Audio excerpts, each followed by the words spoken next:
तिलकधारी वसंत बाबू, जिस स्थान पे बैठकर तुम ये काम कर रहे हो ना, ये सरस्वती माता का पवित्र स्थान है। जिन हाथों से तुम ये साज-बाज बजा रहे हो ना, उन्हीं हाथों से तुम इस लड़की को छेड़ रहे हो। अरे तुम्हें चुल्लू भर पानी में डूब मरना चाहिए। तुमने संगीत और संगीत की शिक्षा का नाम मिट्टी मिला दिया है।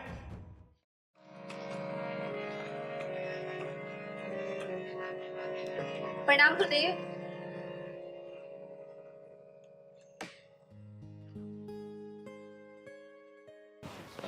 अरे प्रणाम दीपा, कैसी हो तुम? मैं अच्छी हूँ गुरुदेव। आप बस मुझे ये बताइए कि मेरी रिकॉर्डिंग कब होगी। मैं तो आपको अगले 6 महीने तक की फीस भी जमा कर चुकी हूँ। अरे हाँ, तो दीपा पहले ये बताओ कि तुम्हारा रियाज कैसे चल रहा है और तुम्हारी ये उंगलियां ठीक से रियाज कर रही है ना? हाँ गुरुदेव, रियाज तो सब बहुत अच्छा चल रहा है और सारी प्रैक्टिसेस मैं कर रही हूँ जो आपने मुझे बताई हैं। अच्छा, एक सेकंड, ये गले में कोई दिक्कत तो नहीं है ना? नहीं नहीं गुरुदेव, गले में कैसी दिक्कत? मतलब कोई खिंच खिंच आवाज, मतलब रियाज ठीक से है ना? अरे नहीं नहीं गुरुदेव, आपने सारी प्रैक्टिसेस जो मुझे बताई है ना, वो बहुत ही स्मूथ है। एक बात बताओ दीपा, अगर तुम यूं ही लगन से सीखती रहोगी ना, तो सच में तुम एक दिन बहुत बड़ी सिंगर बन जाओगी। गुरुदेव हाथ छोड़ो मेरा। ये क्या कर रहे हैं आप? इसमें बुरा मानने की क्या बात है? म्यूजिक ऐसे ही सिखाया जाता है। आओ मेरे पास आओ। अरे आओ ना। नहीं नहीं। ओहो, फिर बुरा मान गई। आओ इधर आओ। अच्छा आओ ना एक बार। तुम इधर बैठो मेरे पास। अच्छा, मैं इसको इधर कर लेता हूँ और आराम से ना, बिल्कुल फ्री माइंड होके चलो करो रियाज।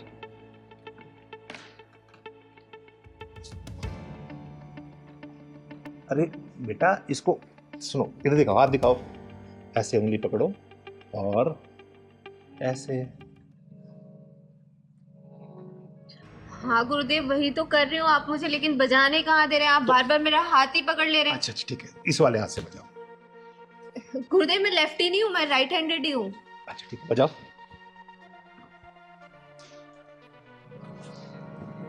वैसे दीपा एक बात बताओ, तुम बहुत जल्दी में सीख गई हो। हाँ गुरुदेव, इतने अच्छा गुरु मिला हो तो कौन नहीं सीखेगा जल्दी। वो तो मैं हूँ गुरु, ये तो तुम्हारा बड़प्पन है कि तुम मुझे अच्छा गुरु मानती हो। अरे बजाओ ना, रुक क्यों गई? बजाओ। अरे यार इधर आओ, देखो। गुरुदेव ये पियानो थोड़ी ना है, हारमोनियम है। हारमोनियम को तो हारमोनियम के तरीके से ही बजाया जाएगा। अच्छा तो बजाओ। ये जो आपने मुझे प्रैक्टिस कराई थी, ये प्रैक्टिस हुआ है। गुरुदेव मुझे लगता है आपको मुझे सिखाने से ज्यादा मेरे ऊपर ध्यान है। सही तो पकड़ा, तुम्हारे ऊपर ही तो ध्यान है। देखो, अगर मैं तुम्हारे ऊपर ध्यान नहीं दूंगा तो तुम सीखोगी कैसे? फिर कैसे सीखोगी बताओ जरा। इसलिए मेरा ध्यान इधर नहीं, तुम्हारे ऊपर है, ताकि तुम जल्दी सीख जाओ। चलो बजाओ, बजाओ। और एक बात बताओ, जब तक हम थोड़ा रोमांस नहीं करेंगे ना, तुम्हें फील ही नहीं आ रहा। और ये क्या, एक काम करो, तुम इसे उतार दो। अरे आराम से बिंदास होके बैठो। क्या हुआ? अरे ये शर्म उरम सब छोड़ दो, एकदम बिंदास हो जाओ। रोमांटिक म्यूजिक बन रहा है ना, जल्दी शूट होगा। और मैं तो ये चाहता हूँ कि हीरोइन भी तुम ही हो। और समझ गई ना, तुम्हें हीरोइन बनाऊंगा मैं। वैसे तुम खूबसूरत बहुत हो बेबी, सच बता।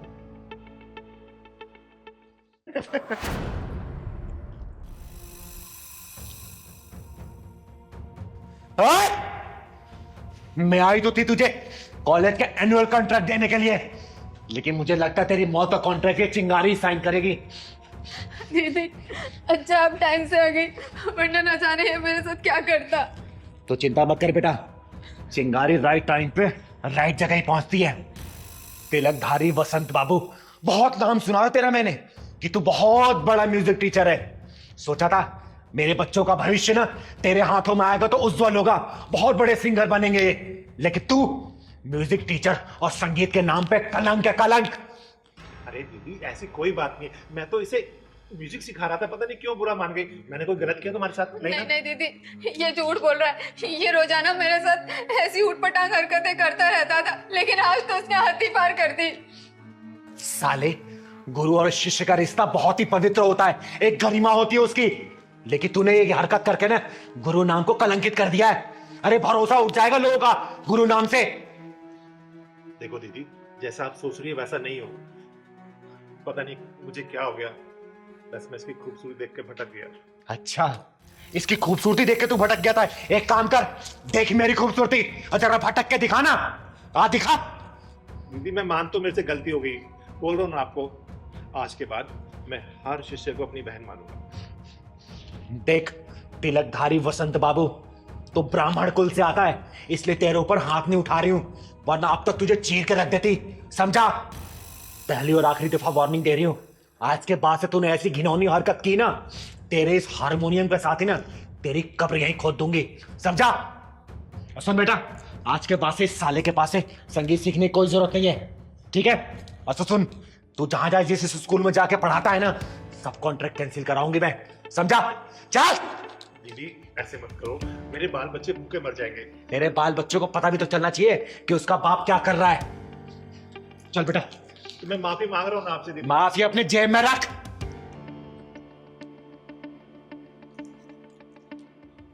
अबे तिलकधारी बसंत, साला जब देखो लड़की देख के पिघल जाता है। अबे कभी म्यूजिक भी सिखा दिया कर। लड़की लड़की लड़की। आज के बाद में मैं लड़की नहीं छोड़ूंगा, ये तो पक्का है। नहीं तो किन्नर आके मुझे फिर मारेगी। वैसे बहुत तेज मारती है, शुक्र ढक्कन नहीं लगाया उसने। हे सरस्वती माता, मुझे माफ करना। वैष्णवी बेटा, वैष्णवी क्या हुआ बेटा? तू इतनी परेशान क्यों लग रही है? छोड़ दो मुझे दीदी, मुझे जाने दो। वैष्णवी बता क्या हुआ है? क्यों रो रही है? चुप, क्या हुआ? मुझे बता। दीदी मैं अपनी जिंदगी से परेशान हो गई हूँ, तंग आ गई हूँ मैं अपनी जिंदगी से। बस अपनी जिंदगी को खत्म करने जा रही हूँ। खत्म करने जा रही है? क्यों बेटा, क्या हुआ? तेरी शादी तो तेरे माँ बाप ने अच्छे घर में की थी ना? अच्छे घर में की थी दीदी, लेकिन मुझे अच्छे लोग नहीं मिले, ना अच्छी सास मिली, ना अच्छा पति मिला। बेटा मुझे खुल के बता, बात क्या है? बता मुझे। दीदी मैं किस्मत को दोष दूं या भगवान को दोष दूं?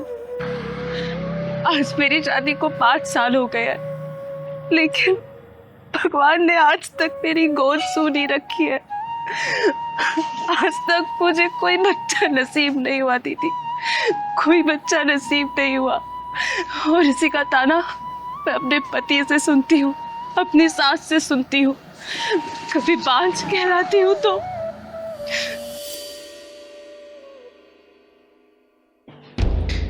है कलमुही, अरे सारे मेहमान बाहर बैठे हुए हैं और तेरे से अभी तक चाय नहीं बनी। अरे एक बच्चा तो नहीं दे सकती है, कम से कम मेहमानों के लिए ढंग से चाय तो बना ले, हैं? हमारे घर की इज्जत बनी रहेगी। जी माँ जी, लाती हूँ अभी। जी माँ जी, चुपचाप से लेकर आ जा भाव।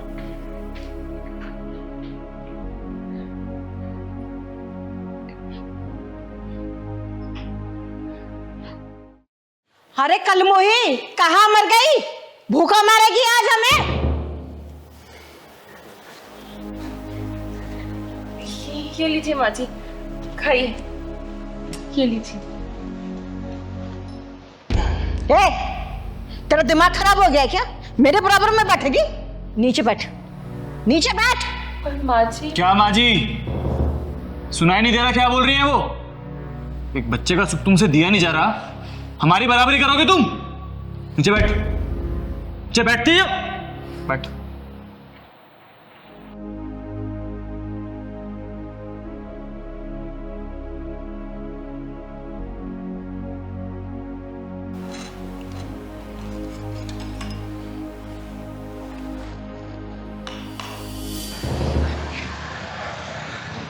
बेटा तू मेरे साथ चल। आज तेरे पति और तेरी सास के पिछवाड़े में ऐसा ढक्कन लगाऊंगी ना कि जिंदगी भर वो ताना देना भूल जाएंगे। और तू चिंता मत कर बेटा, भगवान ये तेरी गोद ना जरूर हरी भरी करेगा, जरूर। तू चल मेरे साथ, चल तो। अच्छा हुआ चली गई अपना काला मुंह लेकर। जब से इस घर में आई है ना, सारा सुकून ही चला गया है। तू चिंता मत कर, तेरे लिए ना इससे भी सुंदर बहू लेकर आऊंगी मैं। कम से कम मुझे दादी बनाएगी और तुझे बाप बनाएगी। बांझ कहीं की, और मर जा कहीं जाके तो अच्छा है। सही कह रही हो माँ, बोझ ही बनी हुई थी इस घर पे वो। अरे एक बच्चे का सुख तो दे नहीं पा रही थी मुझे, अब तो मर जाए अच्छा है वो। तो फिर आ गई अपना काला मुंह लेकर, मरी नहीं कहीं जाकर। और ये किसको अपना हिमायती बना के लाई है? चिंगारी, चिंगारी नाम है मेरा, और तेरे जैसे बेअकल औरतों पे अकल ठिकाना लगाने का काम करती हूँ मैं। डायन कहीं की, अरे डायन भी 10 घर छोड़ के पार करती है, और तू अपने घर को नाश करने चली है। ओए, तमीज से बात कर। तू जानती नहीं है, एक फोन करूंगा ना, जेल की सलाखों के पीछे दिखाई देगी अभी। अबे तो पुलिस बुला ले या फोर्स बुला ले, चिंगारी का कोई बाल भी बाका नहीं कर सकता, समझा? अरे हमने किया क्या है, और हमारे घर में कैसे घुसी चली आई? किया क्या है? अरे अब भी कुछ बच गया है क्या करने के लिए?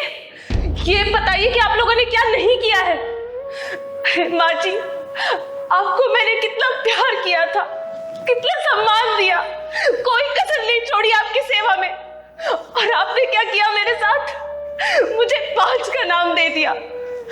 और आपकी तो कितनी सेवा करती थी ना मैं रात दिन, आपको पति नहीं भगवान माना था मैंने, और आपने मुझे अकेले मरते हुए छोड़ दिया। एक बार भी नहीं सोचा कि मेरा क्या होगा। और एक बात बताइए, डॉक्टर को जब हमने चेकअप करवाया था तो डॉक्टर ने क्या बोला था कि कमी सिर्फ मुझ में नहीं है, कमी हम दोनों में है। तो फिर 5 का नाम मुझे ही क्यों मिले? सब कुछ मुझे ही क्यों सहना पड़े? तो बुढ़िया, भगवान ने तेरी झोली में इस औलाद का सुख दिया है ना, तो इसलिए नहीं दिया कि किसी औरत को तू बांझ बोले। अगर भगवान इस औलाद नहीं दे रहा तो याद रखना, भगवान के घर में देर है लेकिन अंधेर नहीं है। कल को ये औलाद का सुख भी छीन सकता है, समझे? और सुन, ये चिंगारी तुझे श्राप देके जाती है, श्राप। बहुत जल्दी तू इस औलाद से वंचित हो जाएगी, वंचित। चिंगारी जी, नहीं, ऐसा अनर्थ मत कीजिए, मेरे बच्चे को इतना बड़ा श्राप मत दीजिए। मैंने इसके साथ जो कुछ किया ना, मैं उस सब चीजों के लिए सब माफी मांगने के लिए तैयार हूँ, पर आप ऐसा श्राप मत दीजिए, मत दीजिए। हाँ चिंगारी जी, मुझे भी माफ कर दीजिए, गलती हम दोनों की है। बच्चे के मुंह में आके इसके प्यार को कभी समझ ही नहीं पाए, और ये बात मैं बहुत अच्छे से जानता था कि कमी हम दोनों में है, लेकिन अपनी मर्दानगी दिखाने के चक्कर में सारा ब्लेम मैंने इस पर डाला। लेकिन मैं आपसे वादा करता हूँ, आज के बाद कभी इसके साथ कुछ गलत नहीं होने दूंगा। मैं हमेशा इसको प्यार करूंगा, हमेशा इसकी कदर करूंगा, चाहे मैं औलाद का सुख प्राप्त हो या ना हो। मैं माफ कर दीजिए। अरे नहीं माँ जी, आप लोग ऐसे हाथ जोड़ के मुझसे माफी मत मांगिए, मुझे बिल्कुल अच्छा नहीं लगेगा। और आप लोगों को अपनी गलती का एहसास हो गया, मेरे लिए तो बस वही बहुत बड़ी बात है। मेरा टूटा हुआ घर मुझे वापस मिल गया। सुन लिया, ये होती है नारी, और ऐसी ही होती है हमारी भारतीय नारी, समझे? और वैष्णवी बेटा, मैं तुझे आशीर्वाद देके जा रही हूं, देखना 9 महीने बाद ना तेरे घर में किलकारी गूंजेगी, किलकारी, और बधाई लेने ये चिंगारी आएगी। और माँ जी, बहू का कैसे ध्यान रखना है ना, शायद मुझे लगता नहीं कि अब दोबारा बताने की जरूरत है। तो तू बहुत बहुत शुक्रिया चिंगारी दीदी, आपने मेरा टूटा हुआ घर बचा लिया। हमेशा खुश रहे बेटा, खुश रहे। चल बेटा।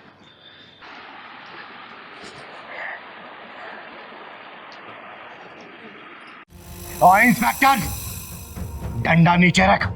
तू जानता नहीं है, मेरा नाम चिंगारी है, चिंगारी किन्नर। और अगर चिंगारी भड़क गई ना, तेरा पूरा खानदान जल के राख हो जाएगा, समझा? ओए, तेरी जैसी चिंगारी को जुत्ती से बुझाती हूँ मैं। सीमा पटेल नाम है मेरा। ए चिंगारी, जब जेल में तेरा तेल निकाला जाएगा ना, जब तुझे पता चलेगा, शायद तुझे सिद्धांत कश्यप के सिद्धांतों के बारे में नहीं पता। एक बार थाने चल, जब तुझे पता चलेगा कि सिद्धांत कश्यप क्या है, समझ गई? ओए सिद्धांतवादी, तूने क्या सोचा? ये हथकड़ी तूने लगाई है? अगर तू ऐसा सोच रहा है ना, तो ये तेरी सबसे बड़ी भूल है, क्योंकि चिंगारी की मर्जी के बिना ना चिंगारी को कोई छू भी नहीं सकता। बड़ा घमंड है तुझे अपने ऊपर। सीमा पटेल नाम है मेरा, तेरी जैसियों की नाक में नकेल डालना अच्छी तरह से जानती हूँ मैं। किस जुर्म में मुझे गिरफ्तार किया जा रहा है? अब आए ना असली मुद्दे पर। और सुन, मैंने तेरे सारे गुनाहों की लिस्ट बनाकर ना अपने थाने में चिपका रखी है। एक बार थाने चल, मैं तुझे एक एक कर कर तेरे सारे गुनाह गिनवाऊंगा। अगर मैंने चुपचाप ये हथकड़ी लगवा ली ना, इसका मतलब ये नहीं कि मैं चुपचाप थाने चली जाऊंगी।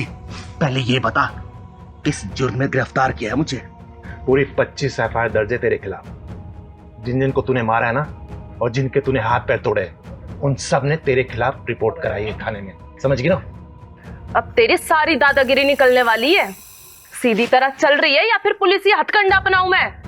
अगर पुलिस ये हथकंडे पे आ गई ना तो तू अपने पैरों पे खड़ी नहीं हो पाएगी। तू क्या सोच रहा है इंस्पेक्टर? तू चिंगारी को थाने ले जा पाएगा? चिंगारी को चाहने वाले हजारों लाखों में हैं। रास्ता जाम हो जाएगा, फोर्स बुलानी पड़ेगी रास्ता खुलवाने के लिए। सिद्धांत सर, यो चिंगारी तो नेताओं की भाषा में बात कर रही है हमसे। इसकी सारी नेतागिरी निकाल दूंगा। एक बार थाने तो चलने दे इसे, वहीं तेल निकालूंगा तेरा। चल। और इंस्पेक्टर, मेरी बात सुन ले, उसके बाद तू जहां बोलेगा ना वहां ये चिंगारी जाएगी। और मैंने उन हरामियों के हाथ पांव क्यों तोड़े हैं ना, अगर तेरी बहन, बेटी या फिर बीबी को कोई हरामजादा छेड़े या फिर उसके साथ मनमानी करे तो तू क्या करेगा? बोल, क्या करेगा? उसके हाथ पांव तोड़ेगा या फिर पूजा की थाली लेके आरती उतारेगा उसकी कि भाई तूने बहुत अच्छा काम किया है इसलिए मैं तेरी आरती उतार रहा हूं? बोल, मारेगा या फिर आरती उतारेगा? कानून किस लिए बना है? कानून से सजा दिलवाऊंगा उसको। वाह वाह इंस्पेक्टर, कानून और कानून के रखवाले। जहां पे वारदात होती है ना, वहां ना तो कानून होता है और ना ही कोई कानून का डर और ना ही कोई कानून का रखवाला।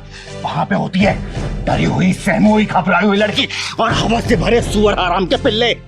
उन लोगों को सजा दिलाने के बजाय मैं उन लोगों को यह बोलती कि भैया रुक जाओ, मैं पुलिस स्टेशन जाके पुलिस बुला के लाती हूँ, तब तक मेरा इंतजार करो। नहीं, चिंगारी नाम है मेरा, चिंगारे किन्नर। वही चीर फाड़ के फैसला कर देती हूँ, इंतजार नहीं करती मैं किसी का, समझे? शायद तुझे कानून की ताकत का अंदाजा नहीं है चिंगारी।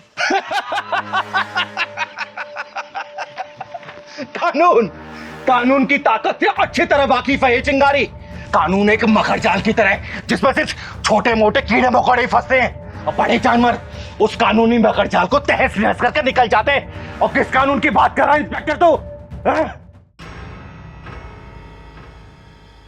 इंस्पेक्टर, बलात्कार की शिकार लड़की जब मर जाती है ना तो पोस्टमार्टम में उसका शरीर को चीर फाड़ दिया जाता है और वहीं पर अगर उसको कर्मी को थोड़ी सी भी खरोच आ जाए ना तो उसे पूरा इलाज दिया जाता है, उसका पूरा ख्याल रखा जाता है और फिर शुरू होता है ये कानूनी नाटक जो कि 10-15 साल लगा ही देता है। और उस बीच में उस शर्मनाक घटना को याद करके लड़की के माँ बाप पल पल रोते हैं, तड़पते हैं। इंस्पेक्टर सिद्धांत कश्यप जिस कानून की बात कर रहा है ना, अगर वो कानून सही तरीके से जांच करवाए तो आधे से ज्यादा बेकसूर जेल में बंद मिलेंगे और कसूरवार बाहर घूम रहे होंगे। इसलिए चिंगारी ने अपनी अदालत बना रखी है, अपना कानून बना रखा है और चिंगारी की अदालत में तारीख नहीं सजा मिलती है, वो भी सजा ऑन द स्पॉट। चिंगारी मरने से नहीं डरती और ना ही मारने से डरती है। चिंगारी सिर्फ डरती है तो हारने से डरती है, समझा? सीमा, मुझे लगता है कि हम किसी गलत घर में आ गए। ये चिंगारी का घर नहीं है, चलो यहां से। सही कह रहे हैं सर आप। मैंने भी किसी से सुना था कि चिंगारी इंदौर चली गई है अपनी गुरु माँ के पास।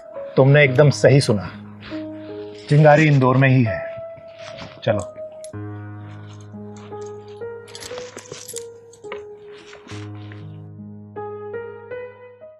इंस्पेक्टर हजारीलाल चौरसिया साहब, मैं विनीता यादव की जमानत कराने आई हूँ।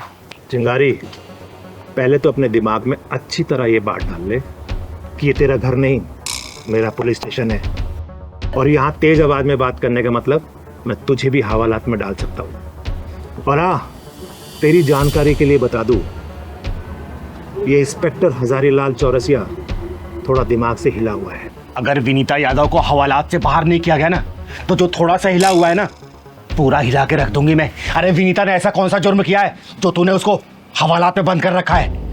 विनीता को आज की रात हवालात के अंदर ही गुजारनी पड़ेगी। और सुन, उसने कोई मामूली अपराध नहीं किया है, अपने ही पति का सर फोड़ डाला है। उसके ऊपर इतनी खतरनाक धारा लगने वाली है ना कि विनीता यादव की जमानत नहीं होने वाली, समझी? हजारीलाल चौरसिया साहब, रात में किसी भी लड़की या फिर औरत को हवालात में बंद करके नहीं रखा जा सकता। इतना कानून तो मैं भी जानती हूँ। तो तू इंस्पेक्टर हजारीलाल चौरसिया को कानून सिखाएगी? सिखा नहीं रही हूँ, याद दिला रही हूँ जो तुम भूल गए हो। चिंगारी, तूने उस आदमी की हालत नहीं देखी। तुझे पता है इस औरत ने उसे कितनी बेरहमी से मारा है? वो तो उसकी किस्मत अच्छी है कि इस डॉक्टरों ने उसे बचा लिया, नहीं तो मर जाता वो। इसने पूरी प्लानिंग कर ली थी उसे मारने की, मांग में चुटकी भर सिंदूर भरवाने की इतनी बड़ी सजा भुगत रही थी ये, समझे? और वो नीचता की सारी हदें पार कर रहा था। अच्छा चिंगारी, तुम ही बताओ कि कौन कौन सी हदें पार कर दी थी विनीता के पति ने?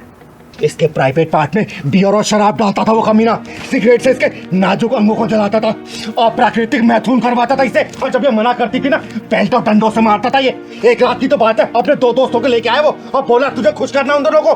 बता, एक बात बता हजारीलाल, ऐसे में कौन सी औरत अपने पति की पूजा करेगी? इसीलिए इसने इसका सर फोड़ा, और कोई दूसरी औरत होती ना तो गला काट देती उसका, समझा? चिंगारी, जो बातें तुम मुझे बता रही हो ना, वो मुझे विनीता भी बता सकती थी ना, लेकिन इसने तो कोई जुबान नहीं खोली। वो जिंदा तो दिख रही है इंस्पेक्टर साहब, लेकिन अंदर से मर चुकी है बेचारी। उसकी आत्मा मर चुकी है, उसकी चेतना मर चुकी है। अरे शादी के सिर्फ 2 ही साल हुए थे उसके, और 2 साल में क्या क्या बर्दाश्त नहीं किया इसने। जब ऐसी बात थी तो इसने थाने में आके कंप्लेंट क्यों नहीं लिखवाई? अपने माँ बाप को क्यों नहीं बताया कि मेरे साथ ये हो रहा है, मेरा पति मुझे तंग कर रहा है, मार रहा है, पीट रहा है? तुमको ही क्यों बताया? हजारीलाल जी, औरत के दिल में अगर कोई बात घर कर जाती है ना, तो शर्म बेशर्मी का जहर औरत की जिंदगी को खोखला कर देता है। और जो बात इसको अपनी सहेली और भाभी को बतानी चाहिए ना, इसने अपने बाप को बताई थी। और पता है बाप ने क्या बोला? कि बेटा, लड़का कैसा भी हो, तुझे जिंदगी उसी के साथ काटनी है। लड़का है, छोटी मोटी गलतियां कर ही सकता है। और रही बात पुलिस कंप्लेंट ना करने की ना, तो ये जो चिटकुटी चैनल है जो सेकंड हैंड मोबाइल ले गलियों गलियों में घूम रहे हैं, 2-4 हजार व्यूज के लिए किसी को बदनाम के लिए तैयार रहते हैं। और मैंने इसको कितनी बार बोला है कि तू बता तो उस कुत्ते को मैं 1 मिनट में सीधा कर दूंगी, लेकिन हर बार इसने हाथ जोड़ के बोला कि दीदी, जो चीजें पर्दा में ना, कल अगर समाज के बीच में आई तो मैं आत्महत्या कर लूंगी। और आज इसका सब्र का बांध टूट गया और इसने उसका सिर फोड़ डाला, समझे?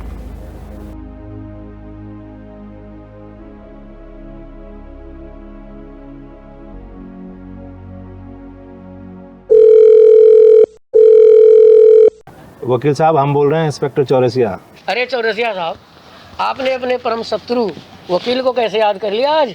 वकील और इंस्पेक्टर में तो कुत्ते और बिल्लियों जैसा वैर होता है। बताइए कैसे याद किया आपने? वकील साहब, मेरी नज़र में आपसे ज़्यादा ईमानदार कोई वकील नहीं है, इसलिए मैंने आपको याद किया। इस जर्रा नवाजी के लिए शुक्रिया हजारीलाल जी। वकील साहब, मैं आपको एक केस दे रहा हूँ, क्योंकि मैं जानता हूँ कि आप कोई भी केस नहीं हारते। फिलहाल तो आप टाइम निकाल कर थाने आ जाइए, क्योंकि एक महिला का केस है, उसको जमानत दिलवानी है। जी ठीक है, आप आ जाओ। थैंक यू इंस्पेक्टर साहब। दीदी कहाँ चल रहे हैं? यार, उस बच्ची को हॉस्पिटल देखने जा रहे हैं ना। अच्छा ठीक है। सारा सामान रख दिया ना? हाँ, सारा सामान रख दिया, और गाड़ी में अब कुछ रखने की जगह भी नहीं है। और दवाइयाँ रख ली हैं? हाँ। दीदी स्कूटी को रोक दिया। पहलवान, वो देख, लगता है ये दोनों अपने माँ बाप को वृद्धाश्रम छोड़ने जा रहे हैं। अरे दीदी, कहीं घूमने जा रहे होंगे, कहीं दर्शन करने जा रहे होंगे। बेटा, घूमने जाने वाले ना ऐसे रोते नहीं है। वो देख, उसकी माँ कैसे रो रही है। अरे राधिका, अब रोना धोना छोड़ो, जो भी हमारे साथ होगा देखा जाएगा। मेरा मन नहीं कह रहा है जी, ये जो कुछ भी हो रहा है ये ठीक हो रहा है क्या? अरे सब ठीक हो रहा है, मैं हूं ना, चिंता काहे को करती हो? आज इन दोनों को सबक सिखा के दम दूंगा। जिस पेड़ की छाव में रहकर तुम लोग बड़े हुए हो, उसी पेड़ को काट के सूखने के लिए डालने जा रहे हो तुम लोग। आप गलत समझ रही हैं। ये हम दोनों को छोड़ने के लिए नहीं जा रहे हैं, बल्कि हम दोनों इन दोनों को आश्रम छोड़ने के लिए जा रहे हैं। क्या? हाँ। ये हमें छोड़ने नहीं जा रहे, हम इन्हें छोड़ने जा रहे हैं। माफ करना मुझे, गलतफहमी में आके मैंने आपके साथ बदतमीजी की। माफ करना मुझे। मेरा नाम चिंगारी है, चिंगारी किन्नर, और समाज की बिगड़ी सोच को सुधारने का काम करती हूँ मैं। ये मेरा इकलौता बेटा आकाश, और ये मेरी बहू आकांक्षा। दरअसल हम दोनों बूटा बूटी इन दोनों की आंखों में खटक रहे थे, हमारी बहू हमें घर से अलग रहने के लिए कह रही थी। और इससे पहले कि ये हमें अपने घर से अलग करें, हमने इन दोनों को घर से अलग करने का फैसला कर लिया। अरे ये घर मेरा, ये गाड़ी मेरी, कमाई सब कुछ मेरा है, और मेरी कमाई पर अगर अपना कोई हक जताए, ये मुझे मंजूर नहीं है बिल्कुल। मम्मी पापा हमें माफ कर दीजिए, आप जैसा कहेंगे हम वैसा करने के लिए तैयार हैं। वेरी गुड, तो गाड़ी में बैठो और जाओ। तुम्हारा आश्रम में रहने का पूरा इंतजाम कर दिया गया है और वहाँ के इंचार्ज से मेरी बातचीत हो चुकी है। तुम्हें रहने में कोई भी तकलीफ नहीं होगी। वाह वाह, बिल्कुल सही फैसला आपका। ये औलादे अपने आप को समझती क्या है और माँ बाप को क्या समझती हैं? बेसहारा या फिर लाचार? अरे नकलमंदों, कौन समझाए कि माँ बाप कभी लाचार और बेसहारा नहीं होते। अरे इन औलादों को माँ बाप के सहारे की जरूरत पड़ती है, लेकिन माँ बाप अपने दम पे खड़े होते हैं। ये औलादे जो होती है ना, माँ बाप के बिना एकदम चल भी नहीं सकती और अपने पैरों पे खड़ी भी नहीं हो सकती। चिंगारी जी, हमारी हिम्मत की दीवारें अभी इतनी जर्जर नहीं हुई कि कोई हमारे जज्बातों की छतों को रौंद कर चला जाए। जिनके चलने के लिए हमने रास्तों से कांटे हटाए, वही हमारी राहों में गड्ढा खोदने चले थे। माँ जी, बिल्कुल सही डिसीजन आपका। इससे बहुतों को सीख मिलेगी कि आजकल बच्चे माँ बाप को आश्रम नहीं भेज रहे, बल्कि माँ बाप अपने बच्चों को आश्रम भेज रहे हैं। दीदी, इन्होंने तो उल्टी गंगा बहा के दिखा दिया। सही कह रहा है पहलवान, आज तक तो सबने सीधी गंगा बहती हुई देखी होगी और इन दोनों ने तो उल्टी गंगा ही बहा दी। मजा आ गया भाई। पापा हमें माफ कर दो, हम वहाँ पर नहीं रह सकते हैं। वहाँ का एटमॉस्फेयर हमें सूट नहीं करेगा। अच्छा, तो जो बेटे अपने माँ बाप को आश्रम में भेज देते हैं, उन बेटे को ये समझ नहीं आता क्या कि वहाँ का एटमॉस्फेयर भी उनके माँ बाप को सूट नहीं करेगा? है बेटा, जो डिसीजन मैंने ले लिया है ना, अब मैं उससे पीछे हटने वाला नहीं हूँ। गाड़ी में सामान पैक रखा है तुम्हारा, बैठो और फुर हो जाओ। जाओ। और राधिका, आज हम एक बहुत सुंदर सी मूवी देखने के लिए चलेंगे और उसके बाद साथ में बैठकर किसी रेस्टोरेंट में अच्छा खाना भी खाएंगे।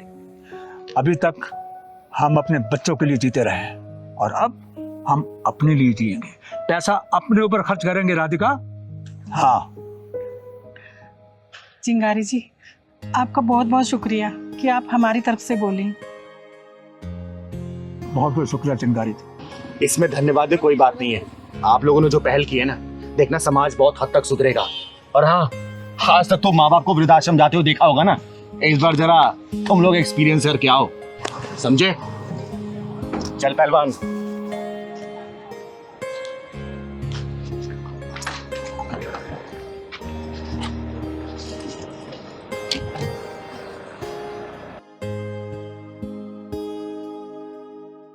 देख मल्होत्रा, अभी तक मामला शांत है क्योंकि मामला दबा हुआ है। अगर ये मामला उछला ना तो तुम दोनों की पोल पट्टी खुल जाएगी। ये बताओ दोनों, किनकी बेटी कहाँ है? क्या क्या इनकी बेटी के साथ तुम लोगों ने? अरे चिंगारी जी, क्या कहते हैं आप? अब मेरा बेटा तो 7 महीने से मद्रास में है। मैंने मद्रास का इतिहास नहीं पूछा, ये बता इनकी बेटी कहाँ है? 10 दिन से मेरी बेटी से मेरी बात तक नहीं हुई, उसका फोन बंद जा रहा है। ये लोग बहुत जालिम हैं, पता नहीं इन्होंने मेरी बेटी के साथ। अरे हमें क्या पता तुम्हारी बेटी कहाँ गई है? अरे 10 दिन से तुम्हारी बेटी हमें बिना बताए पता नहीं कहाँ चली गई है। अरे इसमें हम क्या कर सकते हैं? कहाँ चली गई है बिना बताए? देव कुमार जी क्या बोल रहे हैं? आपकी बेटी 10 दिन से लापता है और आपने कोई पुलिस कंप्लेंट वगैरह भी नहीं की? चिंगारी जी, आपको पता है बेटी का मामला है, इसीलिए तो मैं आपको लाया हूँ। अब आप ही कुछ करिए। दीदी देखो, एक दोनों को कितने खतरनाक लग रहे हैं। इनकी आंखें तो देखो, डेंजरस लग रही हैं। तू सही कह रहा है पहलवान। देखो, तुम लोग की भलाई इसी में है कि सच सच बता दो, वरना पुलिस आके सच्चाई गिलवाई ना तो बहुत पछताओगे तुम लोग, समझे? चिंगारी जी, पिछले 10 दिन से मैं इन लोगों को फोन मिला रहा हूँ, इन लोगों ने मेरा फोन तक उठाना बंद कर दिया। इसीलिए प्रयागराज से मैं आपके पास आया हूँ। और एक बात और, ये दोनों बहुत लालची इंसान हैं। देव कुमार जी, आप चिंता मत करो, चिंगारी के सामने तो मुंह बोल पड़ते हैं। और सुनो, मौन व्रत रखने से कुछ नहीं होगा। सच्चाई बता दो, वरना तुम्हारे हलक में हाथ डाल के सच्चाई निकाल लूंगी मैं। 10 सेकंड है तुम लोग पास, सिर्फ 10 सेकंड। 10 सेकंड में नहीं बताए ना तो देखना मेरा दूसरा रूप। Your time start now. 9 8 7 6 5 4 3 2। चिंगारी जी, हमें माफ कर दो, हमारे मन में लालच आ गया था ना। मेरे बेटे के लिए ना बहुत बड़े घर से रिश्ता आ रहा था, दाएं बाएं की कहानी मत सुनाओ मुझे। ये बता उनकी बेटी कहाँ है? कहाँ है बेटी की? पागल खाने में। पागल खाने में? मेरी बेटी पागल खाने में? इन्होंने मेरी भूल से बच्ची को पागल खाने पहुंचा दिया। संभालिए अपने आप को, संभालिए। मेरे बेटे के लिए बहुत बड़े घर से रिश्ता आ रहा था। वो एक बंगला दे रहे थे, डुप्लेक्स, और गाड़ी दे रहे थे महंगी, और 50 तोला सोना भी। हमने 3 महीने में तुम्हारी बेटी को दवा खिला खिला के पागल कर दिया और पागल खाने भेज दिया। अरे पैसे के नीच लालची इंसानों, तुम दोनों ने इनकी बेटी को जीते जी मौत के कुएं में ढकेल दिया। अरे क्या कसूर था उस बेटी का जो तुमने उसको पागल बना दिया? बोलो। इन्होंने अपने सारा कुछ बेच के अपनी बेटी की शादी तुम लोगों के घर में की थी ताकि यहाँ पे बेटी इनकी सुखी से रहेगी, लेकिन नहीं, तुम दोनों ने उसको पागल करार दे दिया। देख देख इस बाप के आंख के आंसुओं को। अरे अपने कलेजे के टुकड़े को यहाँ पे विदा किया था इनने, लेकिन तुमने इसके बदले में क्या दिया? उसको पागल खाने पहुंचा दिया। अरे खुद की बेटी होती ना तब तुम्हें इनका दर्द समझ आता, लेकिन खुद की बेटी नहीं है ना, इसलिए दर्द समझ नहीं पाओगे। लेकिन एक बात याद रखना, जो तुम लोगों ने उस मासूम के साथ हसरत किया ना, चिंगारी उससे भी बदतर हसरत करेगी तुम लोगों के साथ। एक बात अपने भेजे में घुसा लेना। इन्होंने मेरी फूल जैसी बच्ची को पागल खाने भेज दिया। पता नहीं अब वो किस हाल में होगी। दीदी, इन्होंने ना इनकी बेटी को पागल खाना भेजा ना, तो इनके बेटे को भी पागल खाना हम भेजेंगे। सही कह रहा था। बता कौन से पागल खाने में इनकी बेटी? बोल। वो दिल्ली के MK मेंटल हॉस्पिटल में है। 10 दिन पहले ही हमने उसको वहां पर एडमिट करा दिया था।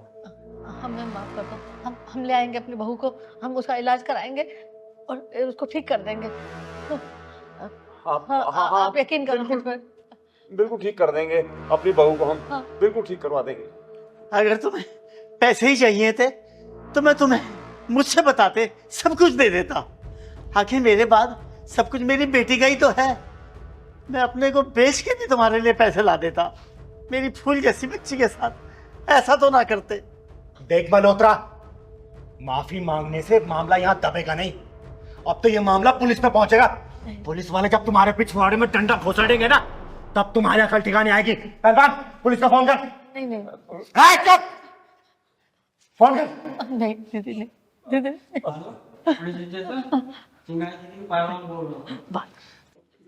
चिंगारी जी आप माफ कर दो हमें, हमसे बहुत बड़ी गलती हो गई। आगे से ऐसा कुछ नहीं करेंगे। मुंह बंद, मुंह बंद।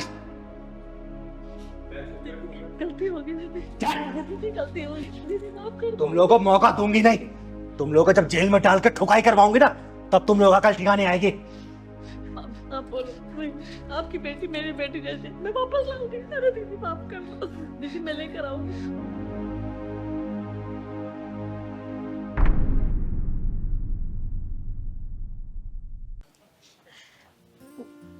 चिंगारी जी, आपके लिए कुछ और लाऊं? अरे नहीं दादाजी, पेट बिल्कुल फुल हो गया। और ये तो कहने को पहलवान है, पहलवान वाले कोई गुण नहीं है इसमें।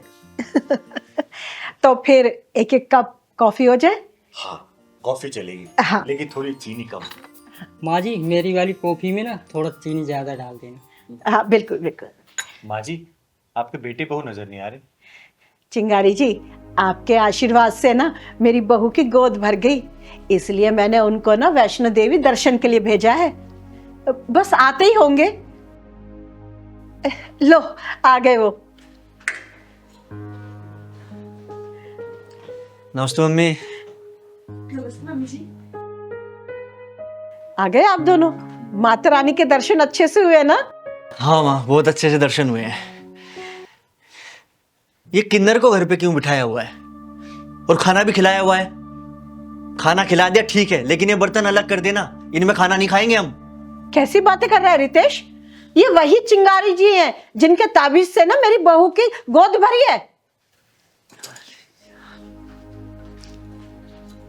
खुश है बेटा, सदा से। तान्या तो पागल हो गई है क्या? तू भी माँ की तरह किसी के भी पैरों में अपना नाक रगड़ने लगती है। ये आप क्या बोल रही हो? क्या हो गया आपको? रितेश, माफी मांग चिंगारी जी से। अरे दादाजी, कोई बात नहीं, बच्चा बुद्धि है ना, बोल दिया तो क्या हो गया। और वैसे भी हमें ये सब सुनने की आदत है। नहीं नहीं चिंगारी जी, जब सारे डॉक्टरों की तरफ से हार मान चुकी थी तब मैं आपकी शरण में आई थी और गुहार लगाई थी कि मेरी बहू की गोद भर जाए। तब आपने बिना सोचे समझे ताबीज बनाया, पानी पड़ के दिया, तब कहीं जाके मेरी बहू की गोद भरी। तो मैं आपका अपमान कैसे सहन कर सकती हूँ चिंगारी जी? माँ कैसी बेकार बातें कर रही हो तुम। मतलब ये डॉक्टर, दवाइयाँ, मेडिकल सब एकदम बेकार है, ये अंधविश्वास सब कुछ है। साइंस कहां से कहां पहुंच चुका है और तुम कहां अभी इन अंधविश्वासों में फंसी हुई हो। ठीक है राधा जी, अब चलते हैं हम। खाना बहुत टेस्टी बनाया था आपने, थैंक यू। चल पहलवा। हाँ दीदी, माँ जी ने खाना खिलाया, बेटे ने हाथ में चूरन दे दिया। एक मिनट चिंगारी जी। रितेश, ये क्या उल्टा सीधा बोले जा रहा है तू? माफी मांग चिंगारी जी से। हाँ रितेश, मम्मी जी ठीक बोल रही हैं। क्या उल्टी सीधी बातें कर रहे हो आप? माफी मांगिए प्लीज। यार तुम दोनों ना पागल हो गए हो। और माँ, तुम ये किसी को भी घर में बिठा लोगे क्या? हाँ ठीक है, उन्होंने ताबीज दिया था बना के, 100-200 रुपए देकर रफा दफा करते, घर में बिठा लोगे? बेटा, मेरा नाम चिंगारी है और चिंगारी इतना सहती नहीं है। वो तो तुम लोग माता रानी के दर्शन करके आए हो ना, इसलिए मैं चुप हूं। और माता रानी करे तुम्हारे घर में एक सुंदर सा बच्चा हो, मेरा आशीर्वाद है तुम लोगों के ऊपर। चिंगारी जी, ये वैष्णो देवी गया था दर्शन करने के लिए, लगता है अपनी अक्ल और दिमाग वहीं छोड़ के आया है। अरे घर आए मेहमान की कोई ऐसी बेइज्जती करता है क्या? अरे तो आपके मेहमान हैं, आपने बुलाया है, मैंने थोड़ा ही बुलाया इनको। और मुझे नफरत है ऐसे लोगों से। क्या कहा? नफरत है तुझे? हाँ, नफरत है तुझे ऐसे लोगों से? अरे बेशरम, तेरी इतनी हिम्मत कि तू मेरे सामने मेरे मेहमान की बेइज्जती करे? अरे जिनकी वजह से तू बाप बनने वाला है तो उनकी बेइज्जती कर रहा है? अरे शर्म कर थोड़ी सी। रितेश चुप हो जाओ प्लीज। तुम पागल हो गई हो क्या? घर आए मेहमान के साथ कोई ऐसे बात करता है? प्लीज रितेश माफी मांगो। अरे नहीं बेटा, माफी मांगने की कोई जरूरत नहीं है। और रितेश बेटा, मैं तुमसे माफी मांग रही हूँ, लेकिन मैं यहाँ पे अपनी मर्जी से नहीं आई थी। तुम्हारी माता जी ने मुझे खाने पे निमंत्रण दिया था, अपने हाथों से इतना स्वादिष्ट खाना बनाई और मुझे खिलाया। बस उनकी प्यार की वो डोर ना मुझे यहाँ खींच लेके आ गई। चलो दीदी यहाँ से चलते हैं। नहीं पहलवान, तो रुक। रितेश बेटा, हम किन्नरों को ना बचपन से ही बेइज्जती सुनने की आदत है। लोगों के ताने सुन सुन के तो हम इतने बड़े हुए हैं। हम किन्नरों को भगवान भोलेनाथ का अर्धनारेश्वर रूप बोलते हैं, जिनके अंदर भगवान भोलेनाथ भी वास करते हैं और माता पार्वती भी। जब भगवान भोलेनाथ का रूप आता है ना, तो हमारे गुस्से को कोई भी नहीं रोक सकता, कोई भी संभाल नहीं सकता बेटा। लेकिन जब माता पार्वती का वास होता है ना, तो हमारे अंदर भी ममता जाग उठती है, ममता। इसलिए हम लोग आप जैसे लोगों की बातें सुन के चुप होके निकल जाते हैं। लेकिन आज चिंगारी किन्नर आप लोगों को आशीर्वाद दे रही है कि हमेशा खुश रहो आप लोगों के घर में ना किसी भी चीज की कमी ना हो। चल पहलवान। अरे तेरी अकल पे अभी भी पत्थर पड़े हैं। माफी मांग चिंगारी जी से। अरे तेरे जहरीले तीर के ताने सुनकर भी ना तेरी खुशहाल जिंदगी की दुआएं मांग रही है। अरे राधा जी, कोई बात नहीं। कुछ बच्चे ना बचपन से जिद्दी होते हैं, उनमें से ये भी एक है। लेकिन फिर भी चिंगारी आशीर्वाद दे रही है कि हमेशा खुश रहो बच्चों, आगे बढ़ो। चल पहलवान। नहीं दीदी, रुक जाइए, मुझे माफ कर दीजिए दीदी, मुझसे बहुत बड़ी गलती हो गई। मैं आपको पहचान नहीं पाया। आप सच में देवी हैं दीदी, आप धन्य हैं। आपका कद तो आसमान से भी ऊंचा है और आपकी सहन शक्ति की गहराई सागर से भी गहरी है। मुझे माफ कर दीजिए। रितेश बेटा, मैंने तेरी बातों को कुछ बुरा नहीं माना, खड़ा हो जा। लेकिन हाँ, एक बात जरूर बोलूंगी कि घर के बड़े बुजुर्ग कुछ बात बोले और समझाए ना, उसको सुनना समझना चाहिए। और वैसे भी मुझे आदत है ये सब सुनने की। बस चिंगारी का आशीर्वाद है तुम लोगों के साथ कि हमेशा खुश रहो, तुम्हारे जीवन में किसी भी चीज की कमी ना हो। चल पहलवान।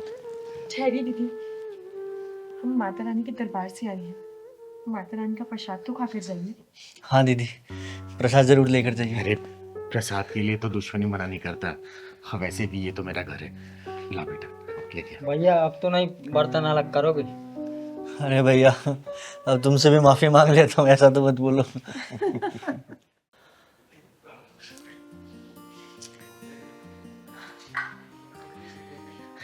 यार प्राची, माँ नहीं आई आज अभी तक। इतनी चिंता है तो क्यों करवाते हो नौकरी? छुड़वा दो ना। अरे तो पागल है क्या? सरकारी नौकरी है वो, 1.25 लाख रुपए महीने की सैलरी आती है। और वैसे भी मांगे तो 3 साल बाद रिटायरमेंट है, उसके बाद तो पेंशन अपने पास ही आएगी ना। अरे क्यों चिंता कर रहे हो, आ जाएंगी वो, बच्ची थोड़ी ना है, वैसे भी 10 साढ़े 10 तक आ ही जाती हैं। अरे यार 11:30 बज चुके हैं, यही तो टेंशन हो रही है मुझे। अरे यार तुम मेरा दिमाग मत खराब करो, मुझे मेरे सीरियल देखने दो। और हाँ, इतना ही दर्द है ना तो कर लो खुद नौकरी, छुड़वा दो उनकी जॉब। अरे यार मुझे कौन देगा नौकरी, और अगर दे भी देगा तो ज्यादा से ज्यादा 20-25 हजार रुपए सैलरी मिलेगी। अब 20-25 हजार रुपए में तो मैनेज कर पाएगी नहीं ना। और माँ की तो मोटी सैलरी आती है यार, और पेंशन भी मोटी आएगी। हाँ हाँ, तुम्हारे ही तो मुझे, दिन भर घर में रहो, मुझे परेशान करते रहो, माँ से जॉब करवाओ।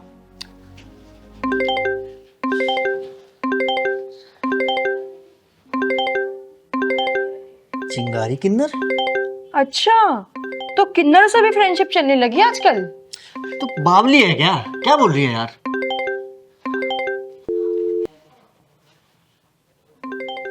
फिर से? अरे उठा लो, तड़प रही होगी रात में तुम्हारे लिए। यार तू पागल वागल है क्या कुछ, या वैसे ही दिमाग खराब हो रखा है? मैं स्विच ऑफ कर दूं इसको? ले। अरे अब मेरे पास आ गया। अच्छा, अब मैं बोलूं कुछ? चुप रहो। कौन है ये, हमारा नंबर इसके पास कैसे आया? तो एक बार इससे बात करके देखता हूँ। हाँ, कट गया, मैं खुद करती हूँ। हाँ। जिस नंबर से आप संपर्क करना चाहते हैं स्विच ऑफ। मुझे लगता है साला कोई हमारे साथ ना प्रैंक कर रहा है। हाँ हो सकता है। खैर छोड़, तूने माँ के लिए खाना बना के रखा है ना? बनाया तो था, लेकिन वो हम दोनों ने खा लिया। और वैसे भी माँ जी जब भी लेट आती है अपना खाना लेकर आती हैं। आइए माँ जी, आइए आइए। माँ? अरे क्या हुआ माँ को? तो तुम इनके बेटे हो? हाँ। और ये मैडम इनकी बहू जी। अरे क्या हो गया इनको? बैठिए माँ जी, जल्दी से पानी लेके आइए। पानी लेके आ। बीच सड़क पे ये बेहोशी का हालत मिली मुझे, और इनका फोन भी स्विच ऑफ था। इनसे नंबर पूछा तो आपका और आपकी बीवी का नंबर बताया। मैंने कितनी बार फोन किया, लेकिन आप दोनों ने कोई रिस्पॉन्स नहीं दिया, और ऐसी हालत में हम इनको छोड़ नहीं सकते थे, इसलिए ऑटो करके लेके आए हैं। पानी जल्दी लाओ। माँ जी पानी। माँ पीछे पानी। आपकी बहुत बहुत मेहरबानी, हम दोनों बहुत घबरा गए थे। तुम दोनों को देख के तो लग रहा है कि तुम लोग कितने घबरा गए होगे। अरे तुम दोनों को मैंने कितने कॉल नहीं किए, लेकिन किसी ने भी फोन नहीं रिसीव नहीं किया। इन्हें जरा भी फर्क नहीं पड़ता, मैं आऊं चाहे ना आऊं, एक फोन तक करके नहीं पूछते कि माँ तुम कब आओगी। इन्हें आपकी फिक्र नहीं होगी, लेकिन आपकी सैलरी पूरी नजर होगी। वैसे माँ जी क्या काम करती हैं आप, जो इतनी रात तो घर आ रही थी? मैं रेलवे में जॉब करती हूँ। 1 तारीख को जैसे ही तनख्वाह आती है ये मुझसे ले लेते हैं। मैं तो बस इनके लिए एटीएम मशीन बन के रह गई हूँ।